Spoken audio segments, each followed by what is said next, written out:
ఈ కాలంలో అందరూ అందాన్ని బట్టి, పైన ధరించే వాటిని బట్టి ఒక స్త్రీని మెచ్చుకుంటారు. కానీ దేవుడు గుణాన్ని చూసి మెచ్చుకుంటాడని సామెతల గ్రంథము 31వ అధ్యాయము చెప్తుంది. 10వ వచనంలో గుణవతి అయిన భార్య దొరుకుట అరుదు, అట్టిది ముత్యము కంటే అమూల్యమైనది.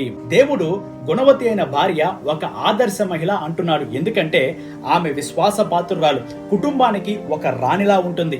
ఆమె భర్త ఆమెను విశ్వసించును, ఆమె వలన అతనికి చాలా లాభము కలుగును.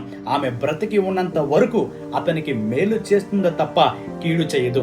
ఆమె పిల్లలు ఆమెను ధన్యురాలు అని కొనియాడతారు. 2, ఆమె శ్రమించే గుణం కలిగిన వారు. రాత్రింబగళ్ళు కష్టపడి పనిచేస్తుంది. ఆమె వ్యాపారాన్ని చూసుకోగలదు, పొలాన్ని కొనగలదు, చక్కని తోటలను నాటగలదు. ఆమె దయాగుణం గలది, పేదలకు చేయూతనిస్తుంది, నిస్వార్థమైన ప్రేమను చూపిస్తుంది. ఆమె బుద్ధిమంతురాలు, వివేకవంతురాలు.